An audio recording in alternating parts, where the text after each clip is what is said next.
710 대책이 나왔죠. 그래서 오늘 이거를 좀 정리를 할 건데요. 중요한 것들 위주로 정리를 하겠습니다. 좋은 소식 먼저 알려드릴까요? 나쁜 소식 먼저 알려드릴까요? 네, 제 맘대로 하겠습니다. 예. 중요한 거 먼저 순으로 해서 알려드리고 저만의 해석, 저만의 어떤 요약을 또 말씀드리겠습니다. 제일 먼저 봐야 될 거는 양도소득세 중과세 인상이에요. 이게 가장 지금 핵심인 것 같아서 이거를 먼저 설명하겠습니다.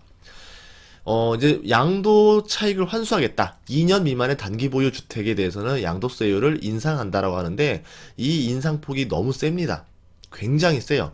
1년 미만 같은 경우는 양도소득세를 40% 냈는데 70%로 올리겠다. 그리고 2년 미만 같은 경우는 기본 세율이라서 뭐 적게 먹으면 6% 정도 냈었어요. 그러니까 전세기구 사서 그냥 1년 이상 보유한 다음에 뭐 적게 먹으면 6%뭐 15% 정도 세금 내고 팔고 이렇게 하면 됐었는데 이제는 그게 되지 않는다라는 겁니다. 이게 가장 핵심이에요. 이거를 잘 보셔야 되는데요. 내년 6월 1일부터 시행된다는 거니까 뭐냐면 내년 5월까지는 싹 다 팔아라, 정리해라라는 어떤 의도라고 보시면 되고요. 참고로 양도소득세 같은 경우는 70%라고 했을 때 진짜 70%가 아니라 이게 국가에 내는 양도소득세 70%고 여기에 대한 지방세가 10%가 또 붙습니다. 그래서 77%, 2년 미만 같은 경우는 66%의 세금이 나온다라 보시면 되는 거고요. 그래서 개선이 된 것 중에 또 뭐가 있냐면 이제는 분양권에 대해서도 다 이렇게 됐어요. 분양권 기술이 뭐가 있었냐면 분양권을 가지고 2년 이상 버티는 거예요. 그러면은 기본 세율이 되기 때문에 내가 주택 숫자에 들어가지 않으면서 분양권을 2년 이상 버텨서 매매해서 수익을 내는 방식이 됐었습니다. 신도시나 이런 데서 이걸 많이 했었어요. 그런데 이제는 분양권이 그게 안 됩니다. 분양권은 어쨌든 입주 전까지 입주를 하지 않으면 무조건 60%가 세금이 물리는 거예요. 그럼 당연히 못 팔겠죠. 이렇게 막아버렸습니다. 그리고 다주택자 중과세율을 인상했어요. 이렇게 인상해서 규제 지역의 다주택자 양도세 중과세율을 인상하는데 기본 세율이었었습니다. 그래서 이제 기본 세율에다가 10% 더하냐, 20% 더하냐 이런 차이였는데 이제는 10%씩 더 올렸죠.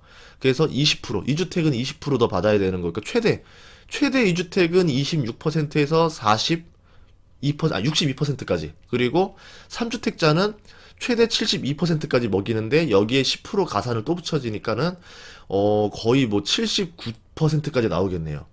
결국은 다주택자는 팔아도 남는 거 없게 하겠다. 이런 의도인 것 같습니다. 이게 내년 6월 1일까지니까 이러는 거죠. 다주택자들 그냥 팔아라. 좋은 말 할 때 5월까지 다 팔아라. 이렇게 보시면 될 것 같고, 동시에 다 팔게 이게 우르르 나오면은 집값을 잡지 않겠냐라고 하는데, 저는 제가 볼 때는 두 가지를 갈릴 거라 봐요. 버틸 수 있는 다주택자랑 버틸 수 없는 다주택자는 아마도 차별적으로 매물이 나오는 게 다르지 않을까. 뭐, 가격이 내리고 오르는 건 제가 예상할 수 없어요. 그런데 돈이 있는 다주택자고 내가 알짜 매물을 많이 가진 사람이라면은 버텨볼 것 같습니다. 그리고 약간은 좀 남는 게 없는 거였다던가 애초에 애매했던 것들을 이참에 그냥 싹 다 정리하는 로스컷을 해버리지 않을까 싶은데 그런 것들이 더 물리면서 우리가 원하는 알짜 지역의 공급 물량이 나오는 게 아니라 조금 비알짜 지역의 물량들이 많이 나오면서 가격을 인하하는 효과가 나오지 않을까. 결국은 서울과 지방의 또 어떤 차별화가 좀 나오는 게 아니냐. 요렇게까지도 우려가 되긴 하고요. 하지만 또 가격이 오른다 내린다는 알 수 있는 건 아니에요. 요건 좀 봐야 될 것 같아요.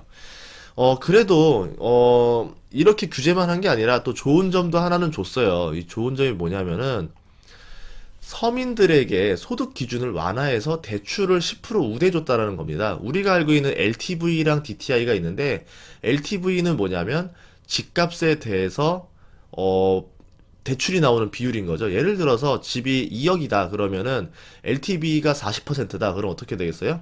2억에 대한 40%.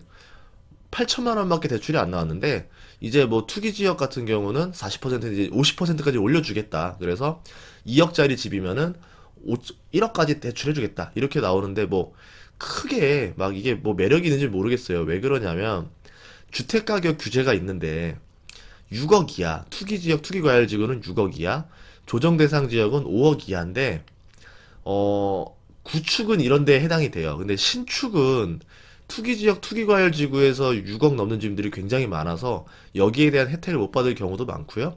조정 대상 지역도 5억 이하짜리가 의외로 많지 않아요. 그래서 이것들도 혜택이 안 될 수도 있다. 이렇게 보고 있습니다. 그래서 예전에는 현행 같은 경우는 부부 합산 연소득 7천, 6천 뭐 이렇게 애매했었는데 이거를 다 그냥 합쳐서 부부 합산 연소득 8천만 원 이하로 해주고 생애 최초인 경우는 9천만 원까지 해주겠다. 그러니까 웬만한 서민들한테는 좀 완화를 해줄 테니까 집 하나 사는 거에 대해서는 무주택들에게 내가 어떤 규제를 하는 게 아니다. 어떠한 혜택을 주겠다. 이런 목적으로 보시면 좋을 것 같고 이거는 바로 실행합니다.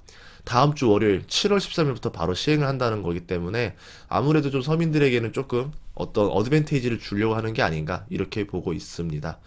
다음번은 취득세예요. 취득세를 올렸는데 깜짝 놀랐어요. 이거 다주택자라던가 법인들에게 대해서는 취득세율을 인상하는데 그냥 사지 말합니다. 사지 마라. 2주택자 같은 경우는 8%로 올라갑니다. 그냥 이제 2주택 안 돼요. 2주택 안 되는 거고 3주택이랑 법인은 취득세만 12%예요. 그러니까 이거는 거의 뭐 징벌이죠, 징벌. 그러니까 1주택 외에는 절대 사지 마라. 그러면 어떻게 되느냐? 내가 다주택자면은 이제 3주택 이상 가졌거나 법인이라 해봐요. 그러면은 이제 내가 집을 살 때 12% 내고 양도세를 잘못하면 70% 때려맞잖아요. 그러면은 거의 뭐 남는 게 없는 거죠. 이거저거 합치다 보면. 그러니까 결국은 집으로 사고 팔아서 돈 벌 생각 하지 말아라라는 게 어떤 결론이 아닌가. 그러니까 굉장히 세게 나왔죠. 저번에 장관님이 한번 긴급 보고로 해서 들어갔다 나왔잖아요. 굉장히 화를 냈다고 들었는데 그거에 따라서 좀 규제가 저는 이 생각을 했죠. 아, 이거 진짜 규제 세게 나오겠다. 세게 나오는데 이게 너무 세게 나와서 우리에게 조금 이해할 수 있는 수준이 아니라 컴프레hensible 인풋이 아니라 이거는 incomprehensible 그러니까 uncomprehensible일까요? 이게 굉장히 조금 부담스러운 정도로 우리가 이해할 수 없는 수준까지 나온 게 아니냐고 했을 때 저는 취득세 보고서는 좀 그랬어요. 어우, 취득세가 보통 우리 저기 좀 가격이 낮으면 최저로 해서 1.1%가 붙어요. 근데 그게 아니라 12%가 붙으면요. 이거 장난 아닌 겁니다. 그리고 지금 보시면 12%에다가 또 가산이 10%또 붙어요. 여기에 대한 거. 그러니까 결국 뭐냐면 13.2%가 붙는 겁니다. 그러면 또 어떤 게 있었냐면 치사하게 하는 방법이 하나 있는데 법인으로 만들고 나서 개인의 자산을 여기다 현물 출자를 해가지고 내 개인의 주택을 법인으로 넘기는 방법이 있어요. 매매하는 게 아니라.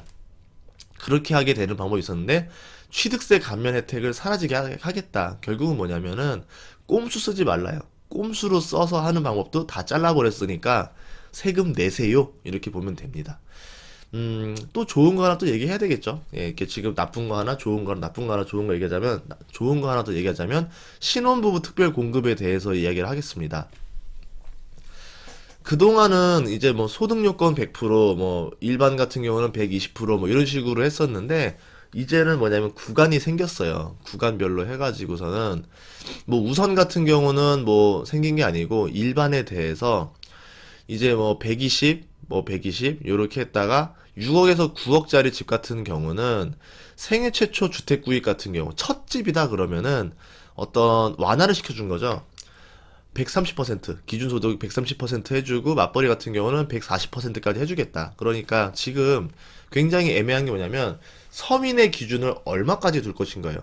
맞벌이를 해서 8천만 원, 맞벌이를 해서 9천만 원인 사람이 서민의 영역에 들어오느냐 아니냐라고 보는데 지금 그거를 따지는 게 아니라 무주택자, 생애 최초인 사람에 대해서는 어쨌든 집을 살 수 있게 도와주겠다.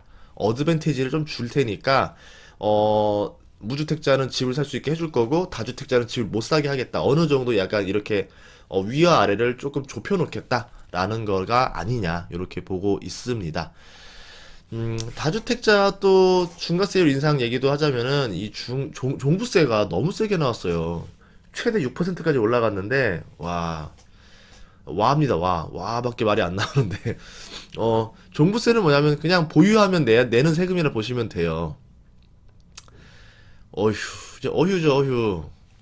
자, 이제 보면은, 이제 3주택자 이상은 정말 힘들어진 거고, 조정대상 지역 2주택자도 똑같이 해당이 됩니다. 이제 그렇게 되면 어떻게 되냐. 다주택자를 시가를 봤을 때, 15억 이상은 2%로 되고, 23억 이상은 3.6%가 되는 거고, 69억 이상은 5% 이렇게 된다 보면은, 굉장히 구간별로 세부적으로 나눴잖아요. 그래서 구간적으로 세부적으로 나눴기 때문에 이걸 봤을 때 누가 가장 혜택을 좀 피해를 볼까 보면은 15억부터 조금 들어가거든요. 15억에서 23억인데 여기 구간이 굉장히 많을 것 같아요. 사람들이 뭐 투자를 했던 사람들 아니면 서울에 집이 있는 사람들 요 사람들이 요 구간에 들어가지 않냐 이렇게 보여드리고 있고 23억 넘어가는 사람도 좀 있을 거예요. 그런 사람들은 지금 3.6%를 맞는데 이거 조금 타격합니다. 이건 데미지 있어요. 그래서 진짜 이제는 집 들고 있는 것도 어렵게. 그러니까 어떻게 보면 되냐면 자동차 수준인 것 같아요. 집 자체를. 이거는 부자세라고 보는 게 좀 더 맞겠죠. 이렇게 좀 볼 것 같고요. 69억 넘는 사람 많지 않겠죠. 이런 사람들은 5%, 123억 5천만 원 넘는 사람들은 6% 이렇게 보고 있습니다. 그렇게 됐을 때 이제 과표가 이렇게 되면서 된다라고 보는데 이게 좀 진짜 좀 부자라고 불리는 사람들은 거의 징벌적 과세가 들어오지 않냐 이렇게 보고 있습니다. 조금 혜택 좀 타격이 가는 것 같아요. 이제 정말 조금 좀 늘어났는데 이게 녹을 거예요. 알게 모르게 야금야금 녹아요. 이게 집값이 오를 때는 모르겠는데 이게 아닐 때는 조금 달라지는 거고 다주택자 같은 경우에 데미지가 조금 더 가지 않을까 이렇게 보는 거고요. 이제 집을 정리해라 이런 의미가 아니냐 이렇게 좀 보게 됩니다. 하나 더 보자면은 또 요게 있어요. 단기 임대 이제라던가 아파트 장기 임대를 폐지를 시킵니다. 그래서 단기 임대 또는 장기 임대로 이제 유형이 전환도 어렵게 됐고요. 이제는 이런 유형들 외에 그냥 장기 임대 유형은 유지하고 의무 기간은 10년으로 연장한다 해서 임대 사업으로 빠지고 싶으면 10년은 그냥 물려놔라라고 이제 하는 말인 것 같고요. 그리고 이제 임대 사업자에 대해서도 혜택이 많이 줄다 이렇게 보시면 될 것 같고 뭐 여러 얘기들이 있는데 결국 임대사업자들도 조금 이제 어렵지 않냐. 그리고 맨 마지막에 나온 말이 조금 핵심적인 것 같은데 5% 룰이 있어요. 임대료를 5%못 올리게 돼 있는데 이거에 대해서 걸리는 사람들을 다 이제 박탈시키지 않을까 이렇게 보고 있습니다. 그래서 이런 것들을 잘 보셔야 된다 이렇게 보고 있습니다. 이런 것들을 봤을 때 결론적으로 말하면 집값에 영향이 갈까요 안 갈까요를 말하는데 영향은 간다라고 봐요. 물론 단기적인 영향이죠, 항상. 근데 또 이게 분위기에 따라 달라지는데, 집값이 대세 상승기에 들어가면은, 아무리 규제가 와도 솔직히 집값은 계속 오릅니다. 뭐, 유동성 장세다, 그래서 주식 오르는 거 봐봐요. 기업의 실적이 안 나와도 그냥 주가가 올라버리듯이, 규제가 아무리 나와도 유동성 장세가 벌어지면은 부동산 가격이 오를 수밖에 없는 거고요. 규제를 하지 않아도 애초에 그냥 부동산 자체가 대세 하락기가 되면은 그냥 그때는 그냥 하락을 하는 겁니다. 그러니까 이 규제를 통해서 지금 당장은 상승의 힘이 강하니까 규제를 걸어서 이제 브레이크 잡고 거는데 이게 대세 하락기로 벌어졌을 때는 굉장한 데미지가 오지 않을까라고 보는 거고 지금은 그래도 1년이란 유예 기간을 줬고 지금은 어느 정도 상승기에 속해 있기 때문에 막 이것 때문에 집값이 뚝 떨어질 거다 이렇게 보지는 않습니다.